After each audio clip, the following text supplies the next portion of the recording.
A Star is Born is a wonderfully cinematic story between two singers. The film is able to showcase massive sets with live music in front of thousands of people, yet still maintain a strong emotional core. Why does the film work so well? Let's listen to the film's director, Bradley Cooper, talk about the main focus of the film. The intention was to make an epic movie that was intimate. That was always the intention, to have it be utterly cinematic in the way that I love movies, but also have it to be extremely intimate. An epic movie that was intimate. In one sentence, Bradley Cooper just explained the core element of A Star is Born. But what does this mean? How did this actually translate into writing the script? And how can it be replicated? Today I'm going to break down the story structure of A Star is Born and explain how the film was able to keep its love story the core focus while still feeling large and wonderfully cinematic. Let's begin.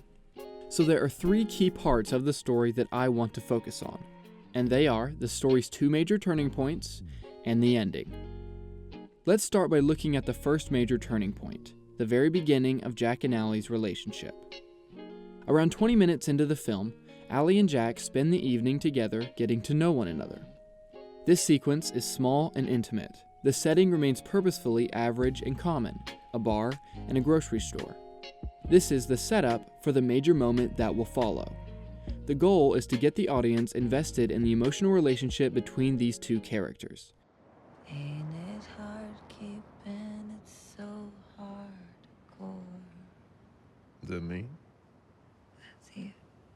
One of the issues I see some stories make is that they do not spend enough time in the small moments to make the bigger moments impactful. The impact of what happens next depends on the audience's investment into this new relationship. Now we can have our payoff. Allie has been invited to meet Jack at a concert. Initially, she refuses, but after her boss scolds her for being late, What? I said you're late. Allie makes a choice to leave her job and go to Jack's concert. Now we go to the script. On Allie, we begin to faintly hear instrumental guitar being played live somewhere, calling her. This sequence begins to combine the worlds. As Allie is getting to the concert in luxury, You need to date more rock stars, baby girl. We're not dating. we see and hear Jack playing at a large venue. This transition is a signal to the audience. What happened in the scenes before is about to get a payoff. Finally, Allie is here. This is the entrance into the spotlight. The writers have set up this new relationship, and they have set up the song that will tie these characters closer together. Some stories have the opposite problem from what I described before. Sometimes a film will place all of the story in the intimate moments, and then the epic moments become nothing but a few cinematic shots. A Star is Born doesn't make this mistake either. This film is able to move the story in the large cinematic scenes to propel the characters into a new situation. All you gotta do is trust me. That's all you gotta do. As Jack and Allie sing Shallow, we realize that their lives will never be the same after this moment. Allie is now in the spotlight, and now they are falling for each other. Setup and payoff. This is the structure of the film. And once you recognize it, you can apply it to the other major turning point, when Jack and Allie's relationship is at its lowest. Jack and Allie are now married, and Allie is an established artist nominated for multiple Grammys. In the privacy of their home, they have a horribly destructive argument. This scene is the setup that sends the story into a spiral. The tension in the relationship causes Jack's drinking and drug abuse to get even worse. And now we go to the payoff. At the Grammys, Allie is here to win the award for Best New Artist, and Jack publicly embarrasses her. As the audience, we bring all of the turmoil from the relationship into this scene. And just like the first concert Allie sung at, this scene shapes not only their relationship, but also the public's perception of her as an artist. This public moment brings us into the third act and creates irreparable damage to the story.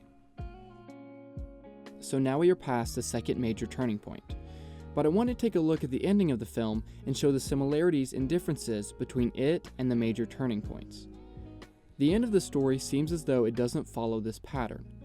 After Jack leaves rehab, he plays a song he wrote for Allie. However, we don't actually hear him sing the song. Then Allie's manager reveals to Jack that Allie's career has been seriously damaged by Jack. One night, as Allie goes to perform at a concert, Jack kills himself. After Jack's death, Allie puts on a concert in his memory and sings the song that he wrote for her. Now that Allie has sung the song, we then cut back to Jack singing the song for the first time to Allie, and then we get the final shot of her looking into the camera.